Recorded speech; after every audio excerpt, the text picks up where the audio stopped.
My name is Gary Whitaker. I'm a storyteller. I'll tell you a story of Bigfoot Wallace. Bigfoot Wallace, born in 1813 in Virginia, came to Texas in 1837 after his oldest brother and cousin were killed in the massacre of Goliad. He came down here for vengeance, but he found that a hard thing to attempt to after he got down here. He eventually settled down around Austin, Texas, and later on moved to San Antonio.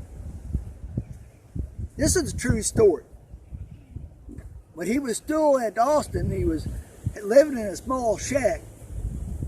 And he would go hunting all the time for deer and whatever else he could find. Well, one late afternoon, he decides to go hunt for deer because he knows there's a specific area out there where he sees the deer all the time. So he takes off. He has his rifle, Sweet Lips. It was a black powder rifle, much like this one right here. He takes his rifle, Sweet Lips, with him, and he goes hunting deer. Well, he goes out there, he goes a-traveling, and sure enough, he gets out in that area where he usually sees deer. He don't see one, not nary a one. Well, he decides, instead of going back like he should have done, to keep on going. Well, he keeps on going, and he keeps looking, because he keeps on thinking he's going to find some deer. And he keeps walking and walking and walking. After he's walked for an hour or more, it's getting dark, or at least the sun's about to go down, and he decides it's about time to turn around, when suddenly he begins to hear howling. Now, this ain't coyote howling, this is wolf howling. And there's one wolf that sounds real near to him. Well, he decides it's time to get back, and he turns around and starts heading back fast as he can. Now, old Bigfoot, he would say that when he started running, he would let out the kinks. That means he was a fast runner. And so as the howling got closer and closer, and normally wolves didn't attack people most of the time, and it was very uncommon for them to do so. But he had a fear upon him. He didn't know what was going on, and so he just ran as fast as he could. Well, he's running, and suddenly out of nowhere, a wolf appears in front of him, a big old wolf. He says it's the biggest wolf he ever seen all his life. And that wolf, he stopped dead in his track, and that old wolf was standing there, all four legs, watching him. His hair on the back was standing up, and it was howling right in front of Big Wolf.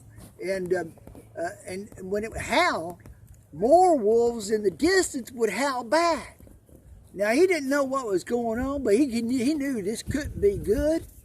So he raises those Sweet Lips, and he fires and kills that wolf, reloads as fast as he can, and then he takes off running, just like a bullet, letting out the kinks. He's running and running and running, and pretty soon, he can hear the wolves behind him. He can hear them running. He can hear their little paws striking the earth, and there's more than one. There's a couple dozen of them at least, and they're on his trail. He doesn't know why they got against him, but they've got it in for him for sure. Well, he's getting tired by now. He's been running for a while. He's getting worn out. And those wolves are getting closer. They're nipping at his heels. He got 3 or 4 of them that are right close to his heels, and they're nipping at him.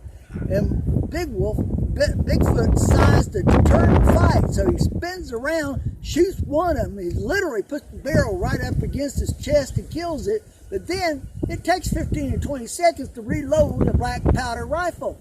So all he has left now to fight with is the butt of his rifle and his knife, old Butch.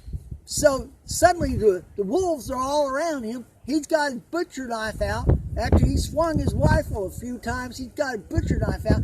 He's swinging at them and fighting them and trying to keep them off.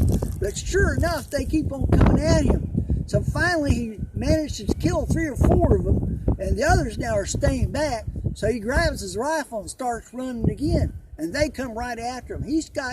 But they're howling again, like they've lost about 5 or 6 wolves now, and it's like they're howling for reinforcements. So he takes off running, and he gets probably about 50 yards on them before they start coming after him again. And he's kicking out the kinks as fast and hard as he can. But as he's running, he realizes that they're going to catch him because they're getting closer and closer and closer. And he knows he's about done in. He's all worn out. He's running about a mile now, and he's exhausted to no end. And when he remembers there's a big old tree down by the creek, and it has a hollow in it about 6 feet up. And he starts heading for that tree as fast as he can. He's letting the kinks out. He's running as fast as he can. Those wolves are nipping at his heels, and he's swinging back with his rifle, trying to get them off of him. And more reinforcements are coming. And finally, he gets to that tree. He jumps up into it, literally climbs into that tree with them dragging their paws across his leg, back his leg, trying to get a hold of him. And then he gets up in there, and he's able to fight them off from there. So using the butt of his rifle and the old butcher's knife, he starts fighting them off, and they jump up, and he's able to reload his rifle and shoot a few of them. And they stay there. The wolves stay there all night long, trying to get at him. They stay there till daybreak. And he has to stay awake the entire time trying to fight them off. Well, sure enough, when daybreak comes, they finally start wandering off and abandoning him. And about an hour later, after they've been gone, he wants to make sure they're not trying to trick him. He comes out of the tree hollow and starts walking back. Now, he still has no idea why these wolves were after him. He couldn't figure it for nothing, because they never did anything like that. So he walks back to his cabin, and he's exhausted. He's worn out. He sleeps for a day. And that night when he gets up, he's going through his stuff, and he gets into his trunk, and that's when he remembers.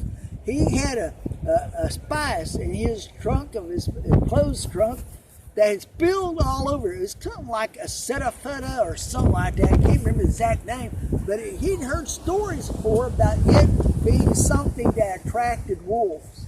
And it spilled all over the jacket that he had been wearing that day. Well, from that day forward, he kept that spice somewhere else. He washed out all his clothes to make sure he got rid of that. He never had a fight with the wolves ever again. And that's the story of Bigfoot, Wallace, and the wolves. And this would have happened around 1842, 1843. Thank you all so much. Goodbye.